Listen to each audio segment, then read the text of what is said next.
Warning, most of the words in this podcast aren't fuck, but some of them are. This week's episode of The Scathing Atheist is brought to you by the new over-the-counter pharmaceutical for spiritual attacks, Hexedrin. Hexedrin. Trust us, Jordan Peterson. It'll be medicine that we send you, we promise. And now, The Scathing Atheist. Hi, my name is David. I'm a pharmacy technician in Atlanta, Georgia. I work for a major hospital chain. I won't tell you which one, but you've heard of them. And I'm here to tell you to get your vaccines. All of them. Yes, even that one. I tell you this because I already have enough people to take care of, all of whom did in fact evolve from filthy monkey men.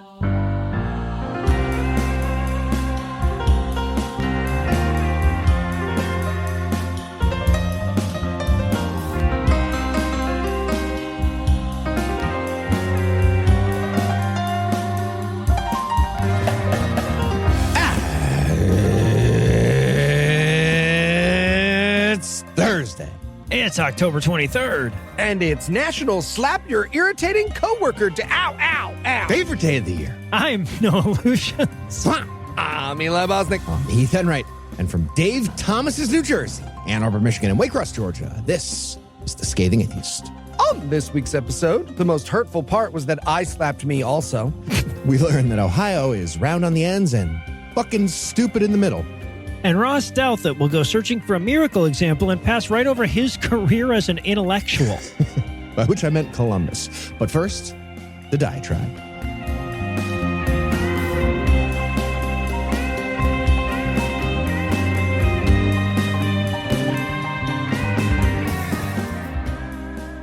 First of all, let me assure you this isn't a diatribe about football, just like last week's diatribe wasn't about Mint Mobile.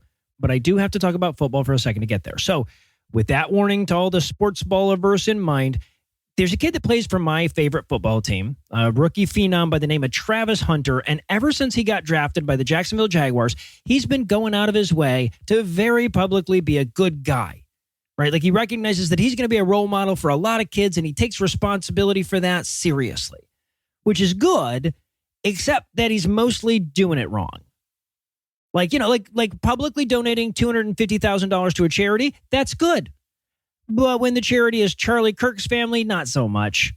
Regardless of where you fall on Kirk's reprehensible politics, I feel like there's probably some non-millionaires that could have used the money more. Or maybe some millionaires that didn't get rich by selling racism and transphobia, at least. That's just my opinion on it. And of course, there's all the fucking religious shit. Right? He's trying to sell the image of a good guy, which means for most Americans, trying to sell the image of a churchgoer super publicly. Like on the weekend before last, when, hours before the home game against the Seahawks, he went to a local church to get baptized. Now, forgive me for the cynicism, but I feel like maybe a 22-year-old Christian who was raised Christian probably already had time to get baptized at some point, and he was just using this as a publicity stunt, but maybe not. Whatever. Doesn't fucking matter. The important point is that after getting wet for Jesus, he went on to have a terrible fucking game. Only caught 4 of the 7 balls thrown his way for 15 fucking yards, and he had a boneheaded penalty that cost the team a 54-yard touchdown. Jags lost 20-12 and snapped a 3-game win streak. So anyway, after God rejected Travis's soul so publicly, a few of the sportscasters whose job it is to say controversial shit pointed out that maybe the dude should have been more focused on the upcoming game instead of doing a publicity stunt at a church hours before taking the field. Especially considering he's got a fucking bye week 2 weeks later, right? And also God takes souls on non-Sundays, it turns out. But of course, any suggestion that anything Christian was a bad idea brings out the Jesus freaks in force, so they came out. And what that means, I know, I'm getting to the point, I promise.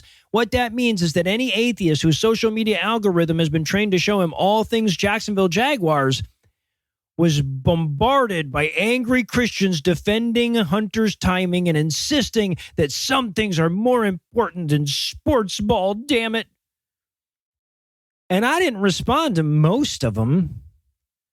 Here and there, I just couldn't help myself. And when I did comment, I pointed out what a shitty game he had and suggested that maybe he should try a different religion before we play the Rams. This suggestion was not, generally speaking, appreciated. But it did lead to one interaction that I thought was worth telling you about after this insanely long, unnecessary preamble. Some guy decided to take me and my whole career to task over that comment. I guess he clicked on the comment, went to my profile in search of ammunition to use in his rebuttal. And the gotcha he landed on was something like this. I can't quote it directly. I couldn't find it anymore. I don't know if he deleted it or if I just couldn't find it, but I couldn't find it. It was something along the lines of, though, he says, Mr. Atheist Man, since you've dedicated your whole life to antagonizing Christians, you've made Jesus Christ the center of your life the same as I have. I don't know what the fuck that's supposed to mean, but consider the depths of this dude's spiritual arrogance, right? As if atheism was a rejection of specifically their God. I mean, that's part of it, right? It's like 1/250 billionth of it, or however many fucking gods there are, something like that. But it's not like I've gone down a long list of all the gods and rejected them one by one. I've rejected supernaturalism as a whole, and your brand of your faith is just one of the drops in the bucket that I tossed out. Now, granted, I do talk about the Christian God more than the other ones, or I should say the Christian gods, since they have as many as they have denominations. But that's because he's the one that keeps showing up, with you assholes trying to shove him into my government all the time. So it's not that I'm rejecting this asshole's God so much as I'm rejecting this asshole. If he was trying to force Allah into our public schools, I'd be talking about Allah. If he was trying to get references to Vishnu added to the Constitution, I'd be talking about Vishnu. If he was trying to teach faith healing in science class, I'd be talking about faith healing. But of course, there's also a reason why we've got terms like knife fight and gunfight, but not grenade fight. Because this idiot's argument also works the other way, right? Like if responding to Christian bullshit online with a counterpoint constitutes putting Christianity at the center of my life, wouldn't countering an atheist point online be putting atheism at the center of yours?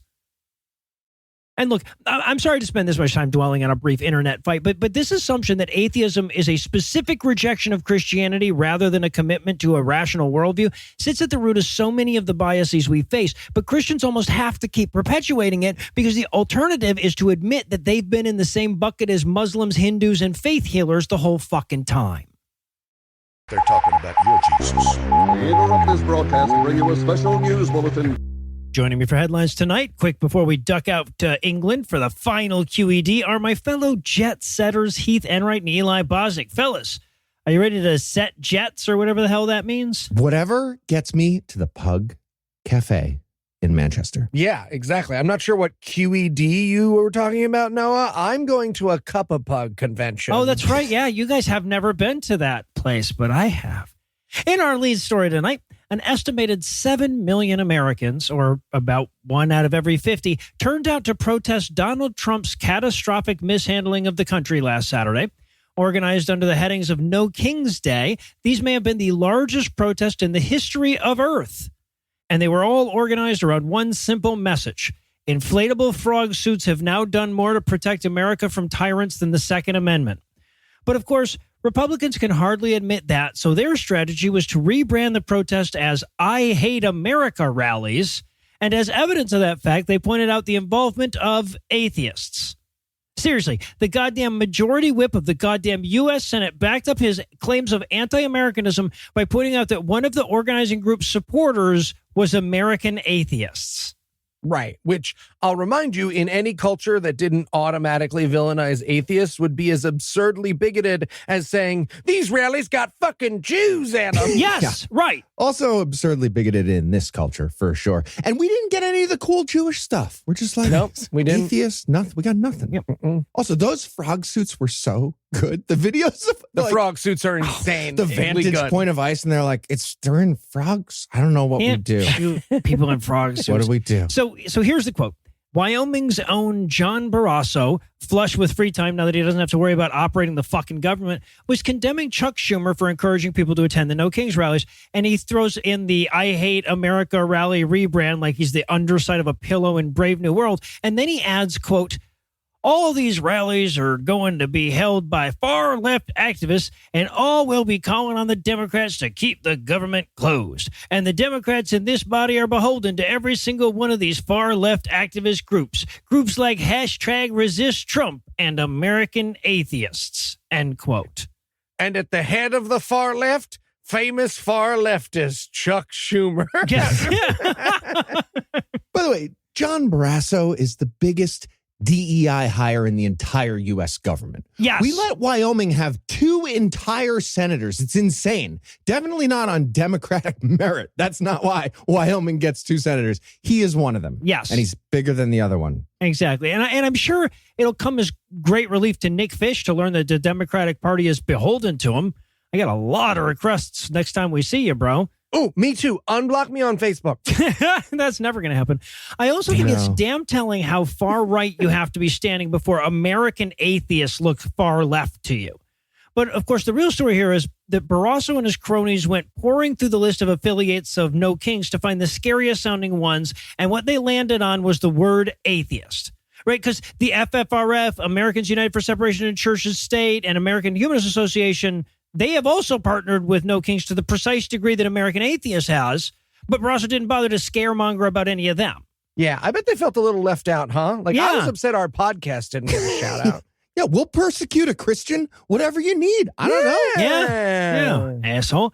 And I should point out, by the way, doing it right now, that none of these groups had anything to do with organizing the protests, right? They didn't even financially support them. All they did was sign on to No King's mission statement, which reads, quote, "This country does not belong to kings, dictators, or tyrants. It belongs to we the people who care, who show up, and the ones who fight for dignity, a life we can afford, and real opportunity." And I guess when you're trying to make that sound scary, Jeff Blackwell's thighs of otherworldly might are probably the best you're going to do. And in, well, Walt do you know news? When Oklahoma Superintendent of Public Instruction Ryan Walters quit his job to join an anti-teachers union group funded by the Koch brothers last week, I'll admit I worried that it might be a whole episode before something bad happened to him again.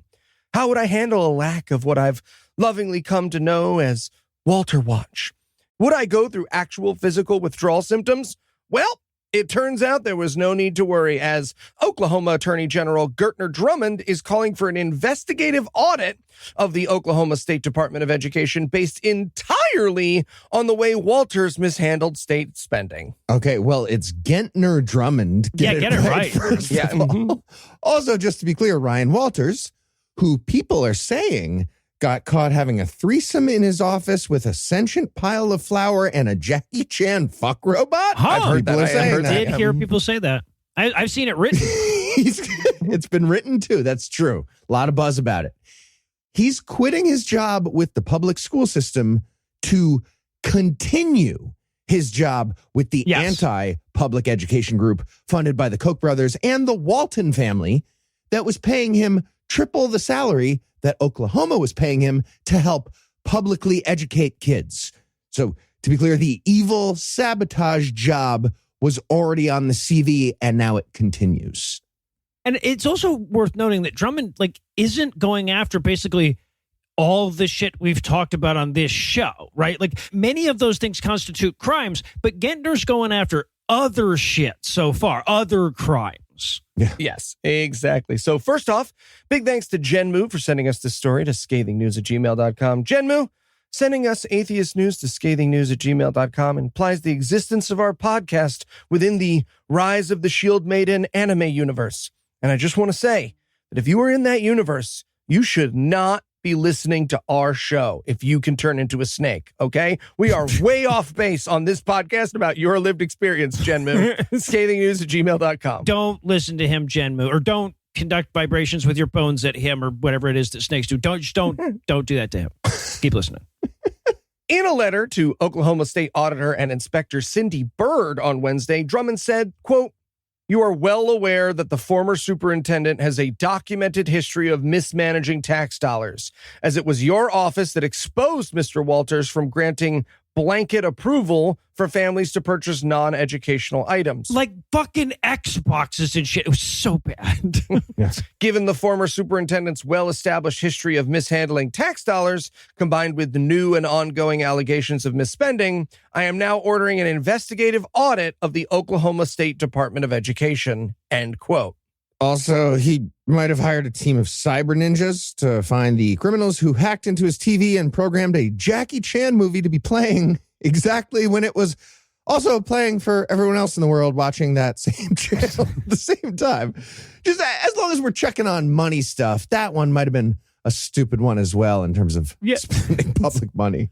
Well, I love how Drummond basically just gave us legalese for just look at that motherfucker. Right? Yeah. Like, come on, tell me that asshole's not misappropriating funds. He's following up his tenure as superintendent the way you guys follow up when I use a public bathroom. Just like, I'm gonna check in there for a second before other people go. Where do you in get there. that sentient pile of flour and that fuck robot that people are Exactly. buzzing about? So it looks like Ryan might not get a chance to spend his sweet, sweet new salary till he works out how often he visited the office supply closet with his old boss. And that's hilarious. But it's also a reminder of something important.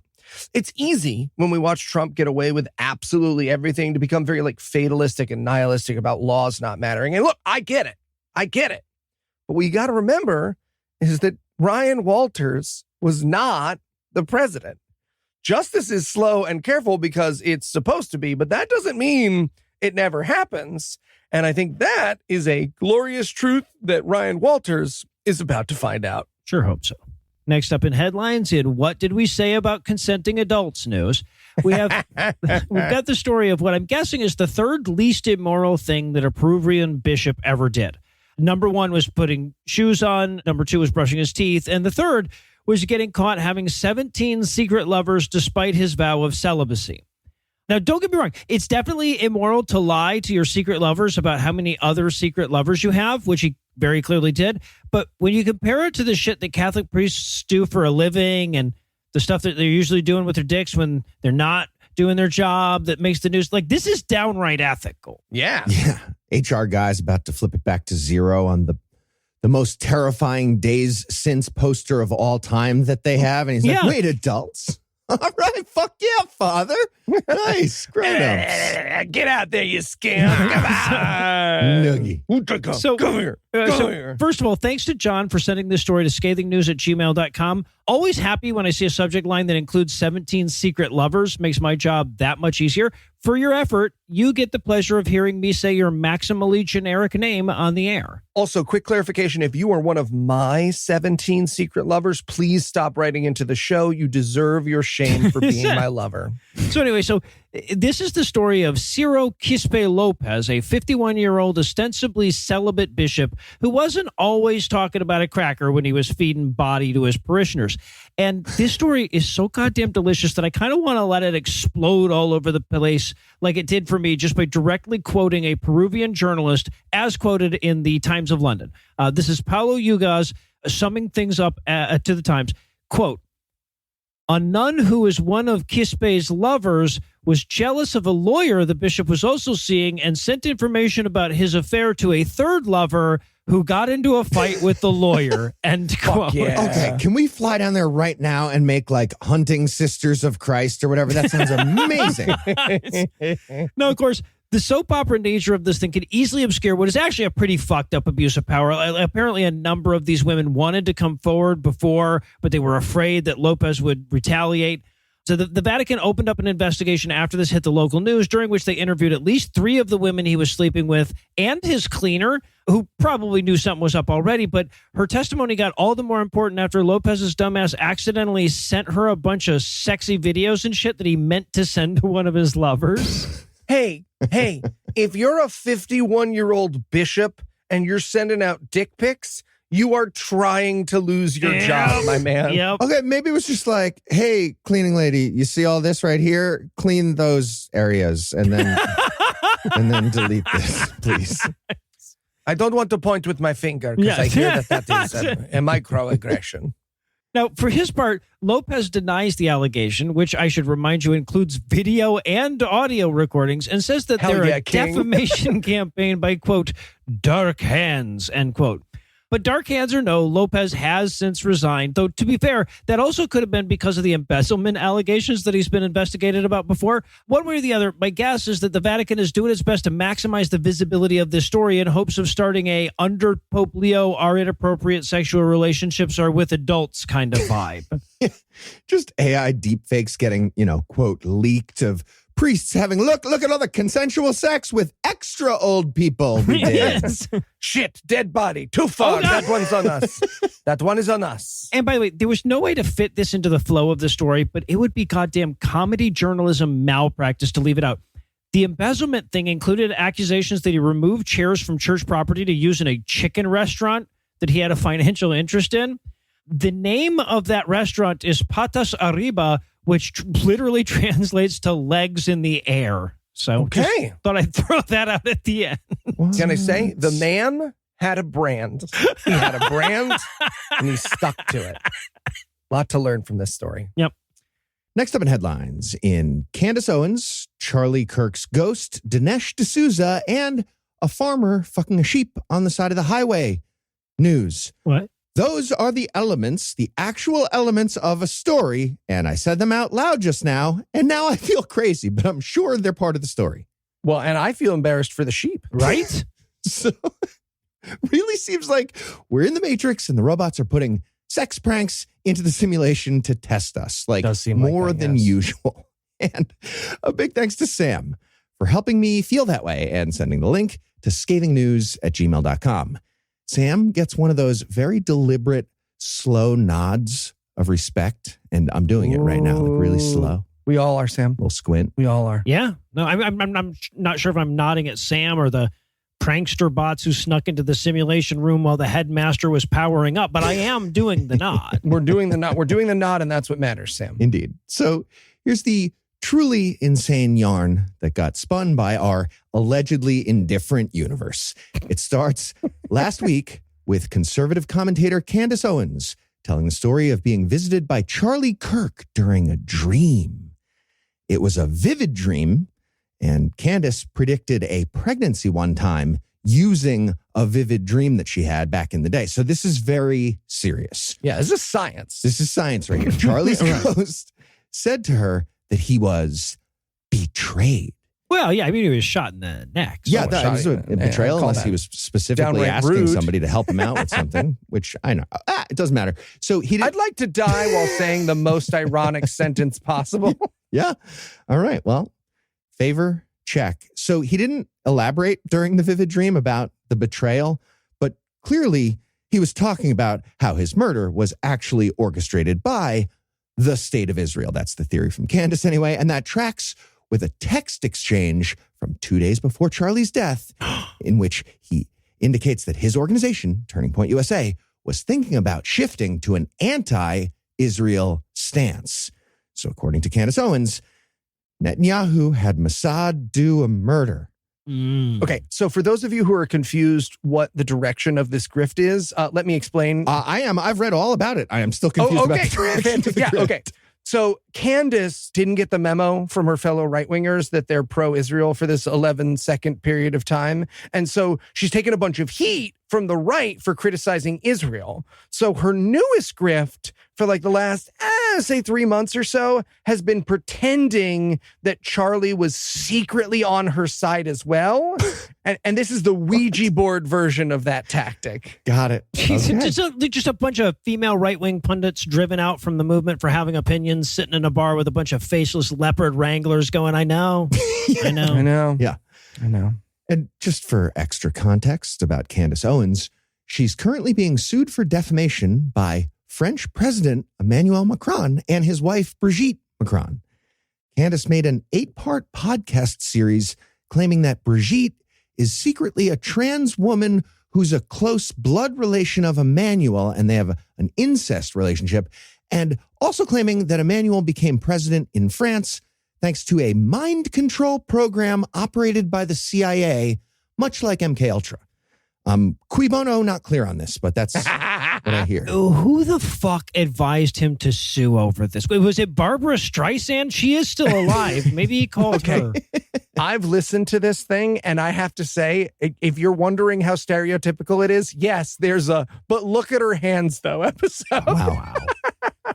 Gross. Okay. Well, apparently the podcast series about the Macrons was no big deal to Dinesh D'Souza, but he was not going to stand by and listen to Candace talk about insane conspiracy theories like Bibi Netanyahu orchestrating a murder. Dinesh made the documentary 2,000 Mules about the 2020 election getting stolen from Donald Trump, and Dinesh, of course, cares about the truth. Yeah, the argument in that movie, quick reminder, was way too many people walked near voting drop boxes for things to be on the up and up. I do remember that, yeah. So, in his capacity as a defender of journalistic integrity and truthiness, Dinesh responded to Candace Owens and her theory by saying he can't respond, but then responding and invoking, let's pull out that pin, bestiality. Mm-hmm. He posted, quote, "I can't comment on Candace because it's quite obviously a freak show. It's like driving on the highway and seeing a farmer having sex with a sheep.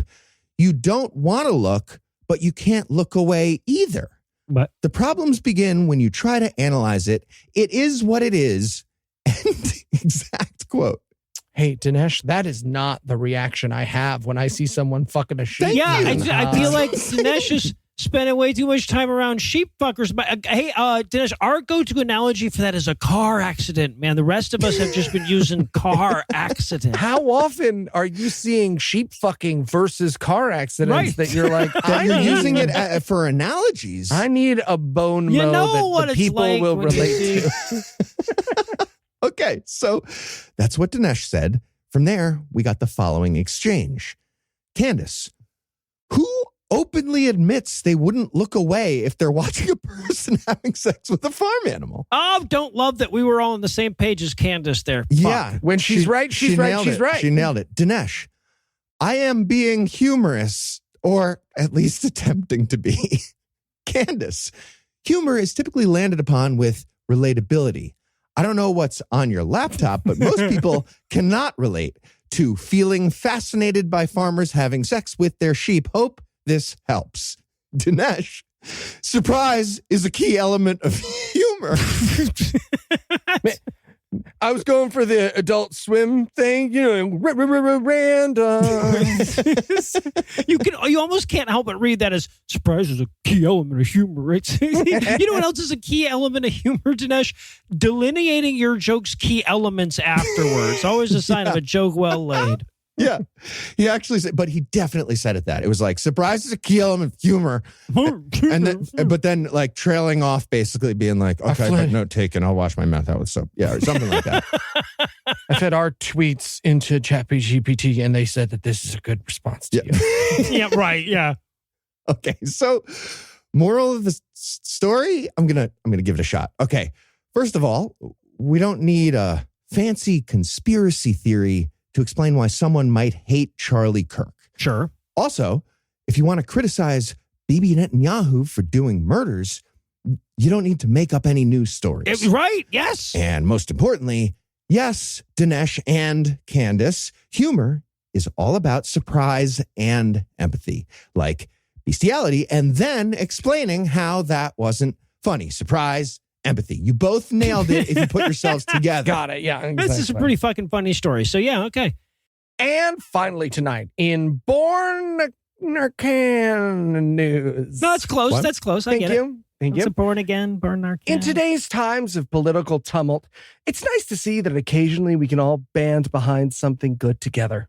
Like with Ohio's House Bill 57 this week, which would allow schools to stock Naxalone, an overdose reversal drug that goes by the name Narcan and has saved countless lives, especially in areas with heavy opioid use.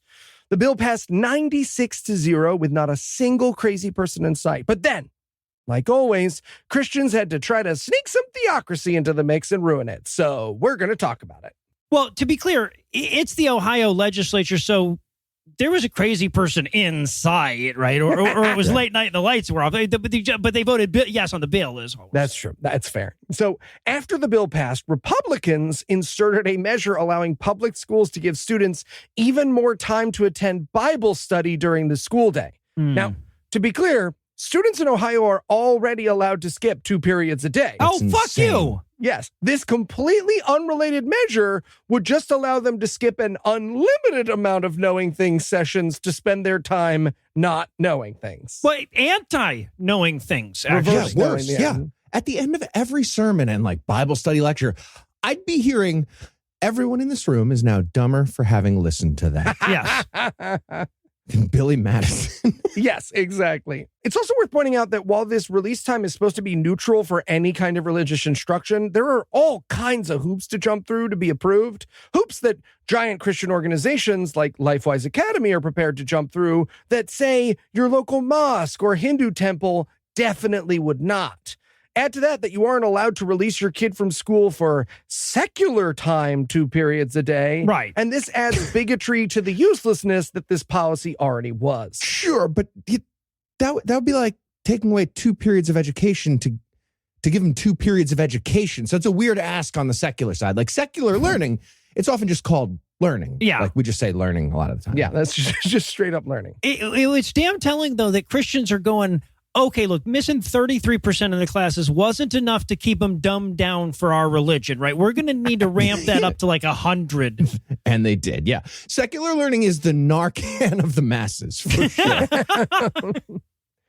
But of course, none of this is actually about getting kids release time. It's about trying to sneak theocracy into a universal good and then accuse the other side of holding up overdose drugs when they don't play along. It's the reason why everything is harder than it needs to be these days.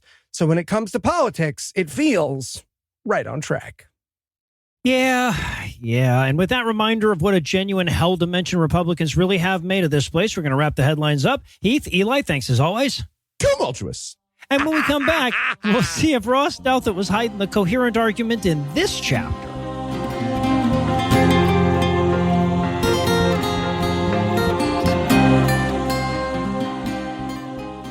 If I've learned anything from doing this show, it's that literacy is overrated. Sure, it allows you to digest the knowledge of ages past and experience the brilliance of Shakespeare and the insight of Nietzsche and all that shit, but it can also lead to reading the Book of Mormon and the Case for Christ. And reminding us of literacy's downside again this week will be Ross Douthat in his book, Believe Why Everyone Should Be Religious, in this installment of God-Awful Books. Now, I know that we just did this segment a couple weeks ago, but we only got halfway through the chapter, so we're going to finish it off tonight. It's a real page turner. We have to keep going. Yeah, exactly. Could not stop. But yeah, so when we last left off, we were talking about the varieties of mystical experience. Up to this point, we'd covered number 1, with thinking a rock is too pretty for there not to be a God. Number 2, being pretty sure there's a God in the room with you. And number 3, actually seeing or hearing from a God or an angel or a demon or a ghost or an alien. It all counts. And now we're going to dive into the 4th type, and that is miracles. Right. So he says that these are the ones that, quote, from the point of view of official knowledge, are the most disreputable of all, end quote. Okay. Yeah, but no, they're the ones that make testable claims. Yeah, basically he's like, the Ivory Tower elites, they're super mean to me about category 4. Very obvious lying. It is what category 4 is. They call it disreputable. Here's our basket of disreputables, and he lists exorcism, hauntings, poltergeists, Michael Shermer, and of course, the lady who started a fire in her backpack, but it was definitely also a ghost miracle or something. Well, the ghost started the fire in her backpack. Yeah, that was from earlier in the draft. yeah. Callback. But he backs away from miracles, though, to include things that are, quote, uncanny or simply really, really weird, end quote. Oh, guys, I'm pretty sure that makes David Schwimmer's plastic surgery a miracle. if I'm following the logic. They were on a break. Well, and then he poo-poos us for dismissing the miracle of the sun at Fatima in 1917, which, again, consists of a bunch of people staring into the sun and saying they saw weird shit. Not the same weird shit, mind you, just weird shit. And nobody outside of that town who hadn't been primed to think there was going to be a miracle saw anything that was weird. Okay, it wasn't just that, Noah. Some people were also facing the wrong direction when they looked at a compass. Nope, that also happened. Remember when Trump stared at the eclipse? I do. God, that was fucking great. I do.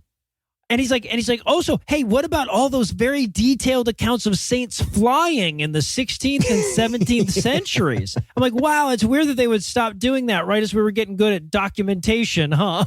Weird to bring this up, man. Yeah, and Ross, he puts a little title drop and a footnote here for his source of evidence about those guys who were flying in the 1500s. It's a book called They Flew. That's the title of the book. When the title of your book is already in a fight with someone, It's not a great sign. Not great. Not a good sign, no. I guess was taken. Yeah, right. And he's like, and what about all the miracle healings that exclusively happen with maladies that sometimes go away on their own? He insists that there are a lot of well-attested miracle healings that go well beyond just people getting better from things that people get better from. He doesn't cite any of them here. No, but there are. No. He says it's about a third of Americans who claim they saw miracle healing, with higher shares in other regions of the world, meaning that hundreds of millions of people believe they witnessed a concrete supernatural intervention. And it does not mean that at all. Like, also, hundreds of millions, I think over 1 billion Catholics believe their Lord and Savior is inside a cracker and they eat him every week. Yeah, right.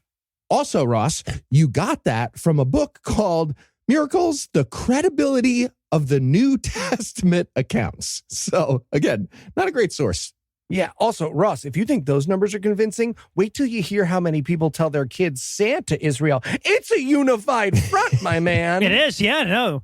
But he points out that there's an objective team of dedicated skeptics that are actually examining these various miracle claims for veracity. Maybe you've heard of them. They're called the Catholic Church. Come on. No, he literally says that the Vatican, that their, quote, process of saint making depends on scientific investigation. Okay. Just a reminder, their scientific investigation has a checklist for stuff the saint has to do after dying. There's a checklist for stuff to do after dying to get sainthood. But here's the thing. I was thinking about this. Any of those post-mortem miracles could be just like a different ghost who like misheard the praying. I don't know. There's like a lot. Oh, yeah. It doesn't make sense within their dumb. It's bad vetting. Okay, and I swear to you, at this point, he genuinely makes this argument. He's like, if there weren't real miracles, how would the Catholic Church keep making saints? It's the best. Yeah, he's saying modern science should make us hit a threshold for miracles and saints. And then, very next sentence, he says, perhaps that threshold awaits us in the future, but the last 50 years have seen instead a dramatic acceleration in saint making, driven especially by Pope John Paul II's enthusiasm for canonization. Right. The most generous interpretation of this argument is, if miracles weren't real, we'd be a laughingstock. And my response is, yes. Yep. Nailed it. Yeah. And the very next sentence after that, where he admits it's just like a pope who wanted to make more saints, right after that, he says, it's true that as part of this enthusiasm, the Polish Pope dropped the threshold for confirmed miracles from 3% to merely 2%. Right, So yes. It got even easier, just like with the system. God's got a lot less bandwidth these days. Yeah, He started, right. It's he like when started they too many podcasts. add games to the season, like the per season stats don't mean the same thing anymore. Yeah. No, he does eventually, though. He provides one supposed healing miracle, which could also have been a case of misdiagnosis. It was one of those two things. And we should note that the case report that he cites is from a journal called Complementary Therapies in Medicine. I checked. It has an impact factor of 3.6. Cool.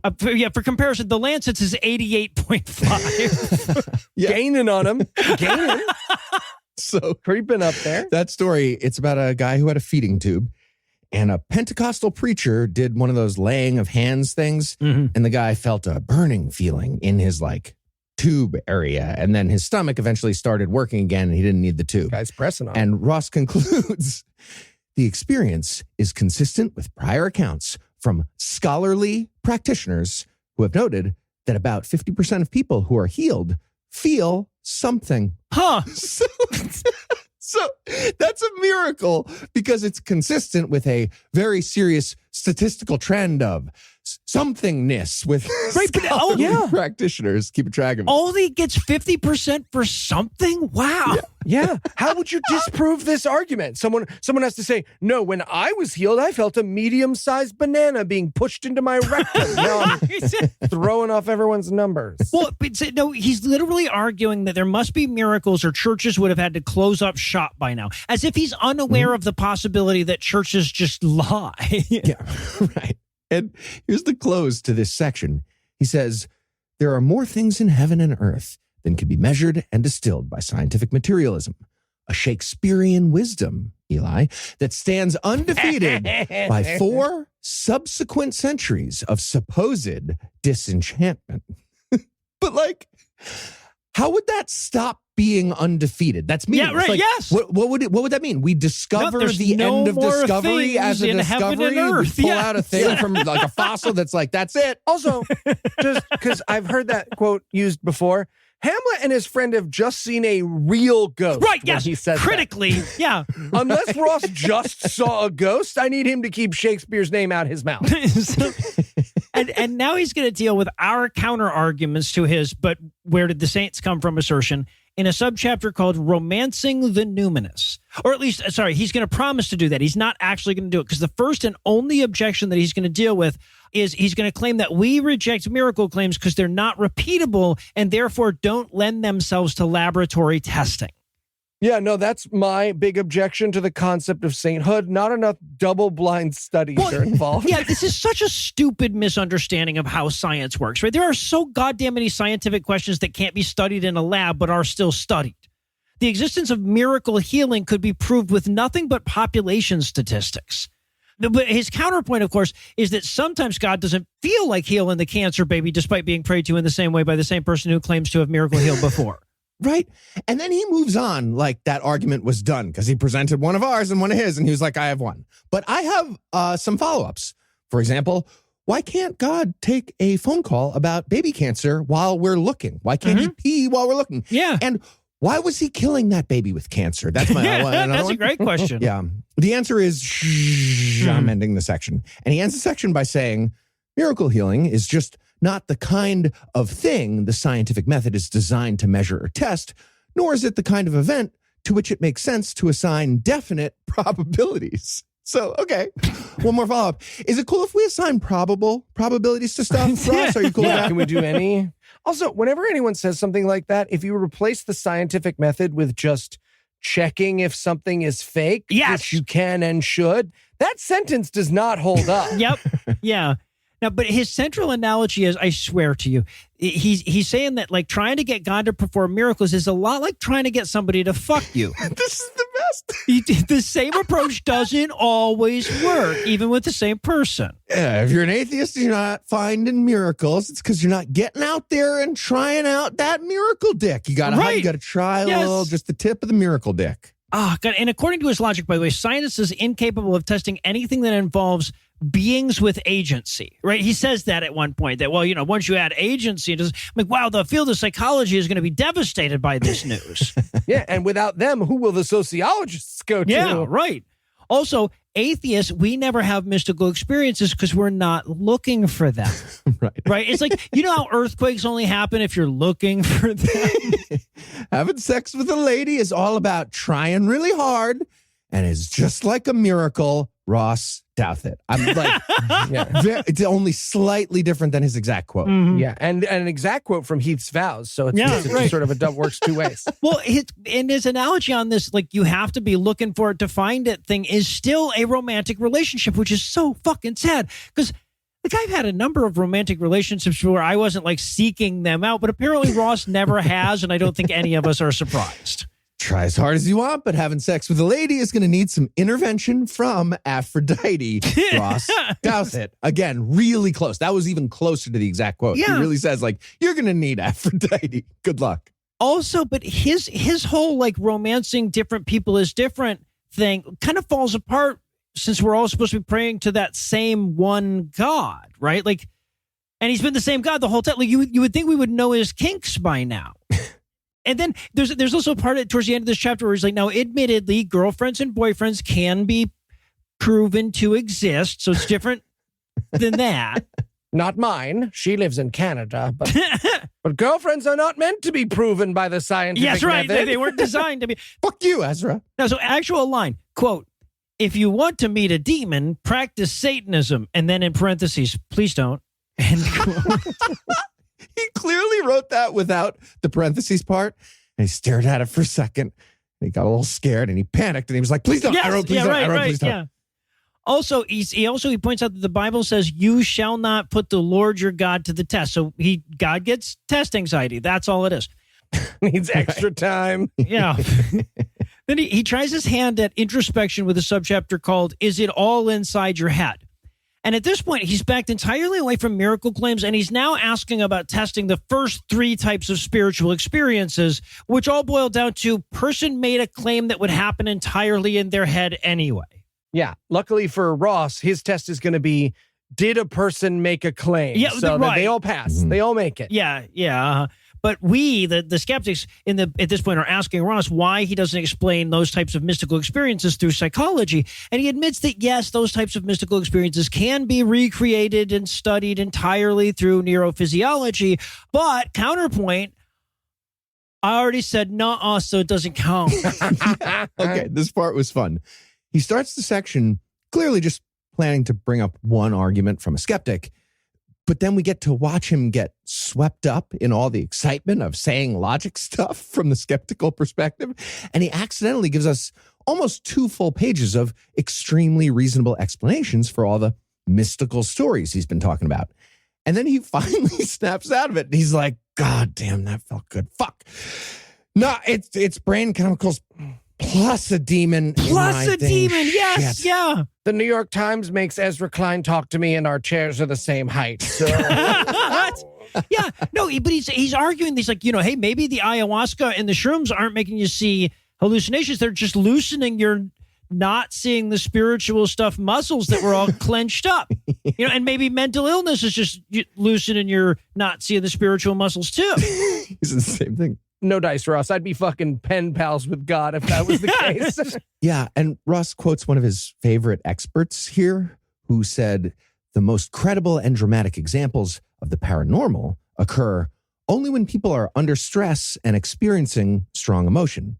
So just translation, you know how Mormon missionaries look for baby funerals and show up with pamphlets? It's like that. Yeah. Yeah, no, his argument here is, sure, you can explain it all with brain stuff, but how do you know it's only brain stuff, right? Which is, it's like asking how we know it isn't gravity and fairies pushing on shit. Right. And he literally argues that if you assume he's correct, he seems correct. I shit, this is on page 93. He's talking about Darwinian explanations for spiritual experiences, and he cautions that those theories presume materialism and atheism.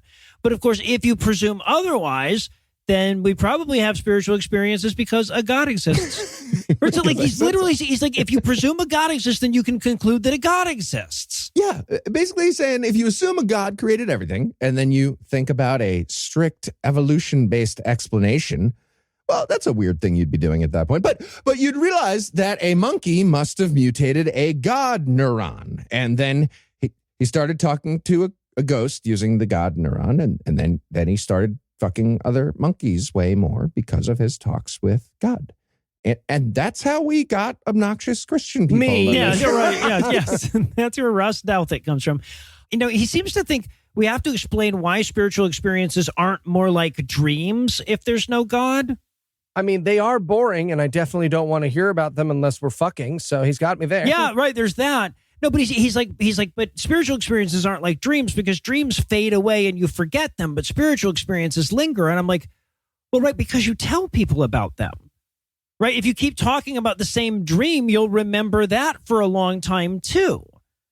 And he starts talking about how ayahuasca trips maybe really do divert through heaven. And he actually says, quote, notably, users often report seeing the same kinds of beings, angelic, demonic, extraterrestrial, or elven seeming, end quote. Okay. Yeah, that's almost all the types of, it's everything but vampire, right? Question. Does Ross think elves are part of his religion? Because I've not been And aliens? Yes, right. A lot of somethingness to all those descriptions, yeah. And very clearly, Ross Douthat tried to hang out with people doing drugs like ayahuasca at a party or something, but he's Ross Douthat, and everybody's like, get the fuck, you're going to ruin the trip, man. You gotta get the fuck out of nothing here. would ruin a trip more than Ross's face. So this is where we get a footnote that tells us to check out the illustrated field guide to DMT entities. Machine elves. What? Trickster. I don't know. Is that a thing? Yeah. Machine elves, tricksters, teachers, and other interdimensional beings. It's the name of the field guide book that he learned about all that stuff from. That's where Ross learned about some good evidence for his religion. Also, Side note, can I say, how much of a fucking cop are you that you meet the machine elves on a DMT trip and you're like, I'm going to create a fucking field guide so that everybody else can write them tickets when they meet them. Terrence McNally would spit in your mouth. Right? And then he desperately flails around in a subchapter called Imagine There's No Mystical Experience, right? So he challenges us to explain NDEs without resorting to mystical explanations. And I'm like, dreams. Took me one fucking word, bro. Hey, you nailed it. Yeah, you're lying. 2 words. Well, but yes, also, double. That'll work too. It was much, yeah. Right, but he's like, no, it can't be dreams, though, because it's intense and memorable, just like dreams that you think have significance. You're lying, Ross. 3. There we Yeah, go. oh, there you go, yeah. So, fun fact, shortly after becoming an atheist in college, I had this incredibly vivid dream that I was saved by Jesus. And when I woke up from it, I remember thinking, damn, I wish I was raised in the right culture to monetize this. Okay. I'd be on a book tour right now. Yeah. So, according to Ross, NDEs can't be a random magical dream, just like totally random like that, because that's like a cathedral being created as a byproduct of a mudslide. Exact words from Ross. So we have to explain, we being skeptics, we have to explain NDEs as part of natural selection. But I don't think we do. I don't think we have to do that. Like, okay, when a chicken gets beheaded and it still runs around for a little bit, that doesn't mean the chicken brain and spinal cord evolved when chickens almost got killed after being chopped off their heads. And then they ran around and like fucked one more time and spread that gene more than the chickens who just died right away from the head chop. Like that little bit of running is just a thing that can happen when something goes wrong. Yes, exactly. Yeah. And a weird NDE dream about Jesus Christ is not a cathedral. It's a sloppy pile of mud and rocks inside the almost dying brain of a Christian person. It's the mudslide thing, man. Or far more often inside the mind of a drugged up person who almost died but then was in a hospital on powerful fucking drugs for a while. Yeah. Right. He also sells the lies that NDEs are consistent across cultures. Again, like for this from the guy who's like, they all see the same thing, either a demon or an alien or a vampire or an extraterrestrial or an elf. Yeah. And also, they don't even fucking happen in most cultures. Oh, okay. Side note, one of my favorite Christian lies is like, isolated tribes have NDEs about Jesus, but they always fuck that lie up and make the person telling the story like too ignorant, right? They'll be like, and this Jesus man had hair growing from the bottom of his head. And it's like, they have beards in the jungle. Fuck! Oh, I forgot. Well, right. And so beards. This entire fucking subchapter and the last one, they're all predicated on a phenomenon that cannot even be shown to exist. He mentions a study that tries to explain NDEs. This is from the journal Brain Communications, impact score of 4.7. And to be clear, the study dismisses his bullshit. Amazing. Ross, we're dangerously close to citing journals with a lesser impact score than our podcast. Right? Hey, Scathing Atheist has been cited in at least one academic paper, so our impact score is non-zero.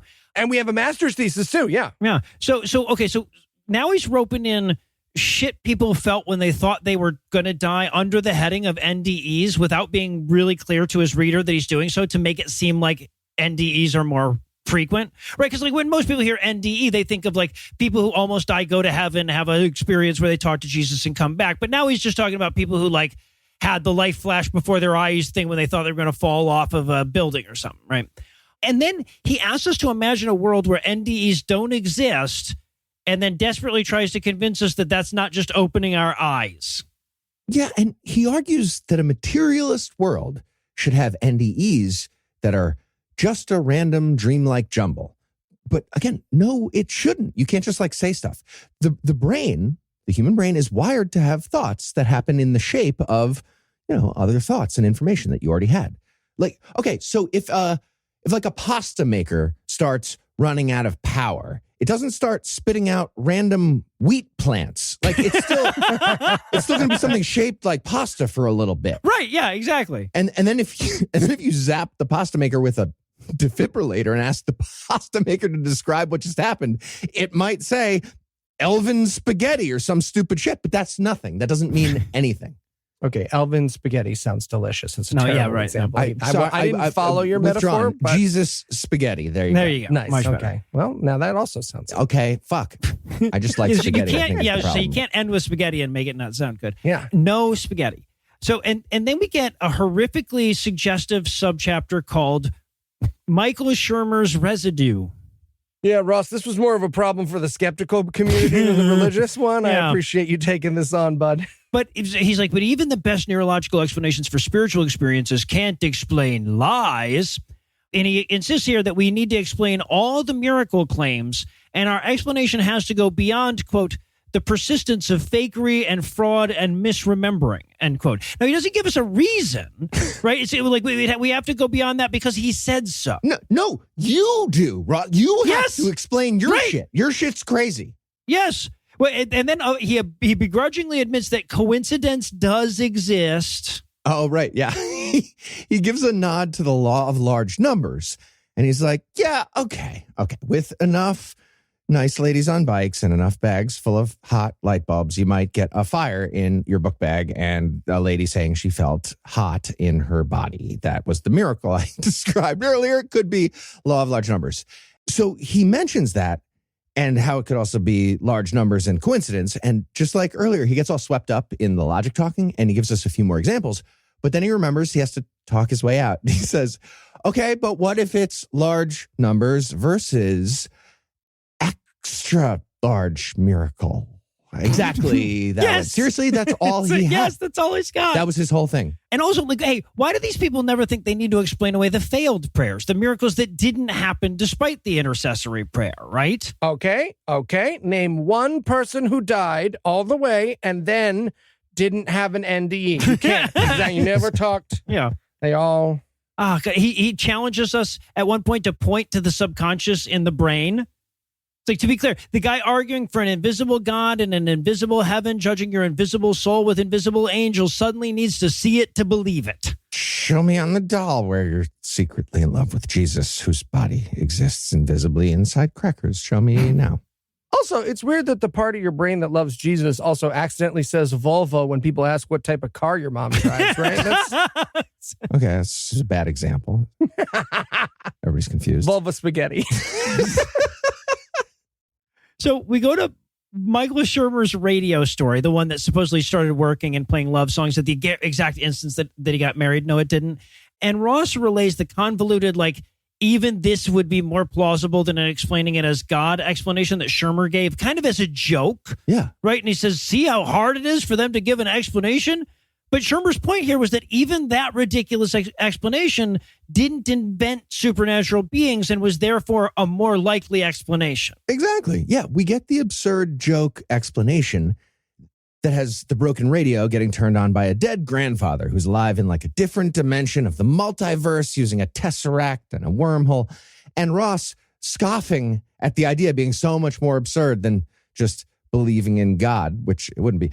Like, the chapter might as well end with like, a tesseract and a wormhole. Some idiot's going to keep reading this part too. I know somebody named Haywood Jablomi. Fuck.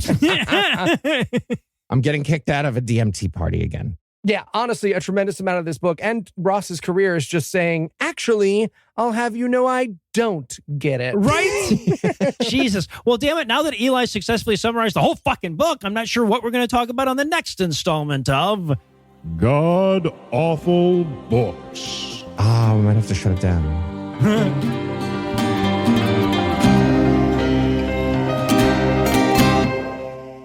Before we burrow our way into your hippocampus, I want to remind everybody that we're about to start the third season of D&D Minus.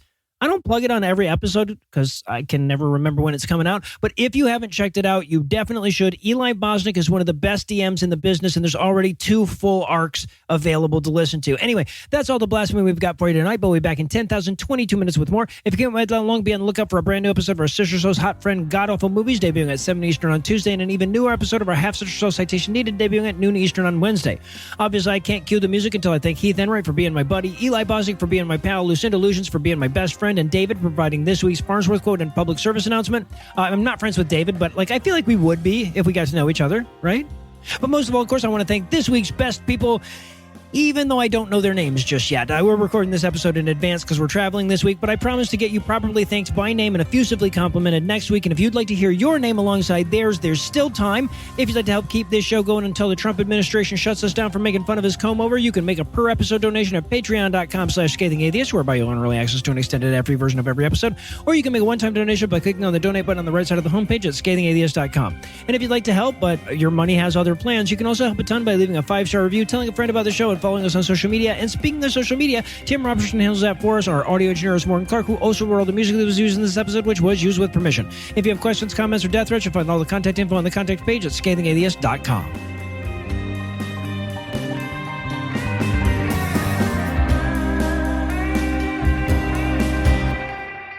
Now it's a macroaggression. Now it's an edit. Yeah, right. Macroaggressions are an edit. Yeah. Oh, get that shirt up on the website. This content is CAN-credentialed, which means you can report instances of harassment, abuse, or other harm at their hotline at 617-249-4255 or on their website at creatoraccountabilitynetwork.org. The preceding podcast was a production of Puzzle and a Thunderstorm, LLC, copyright 2025, all rights reserved.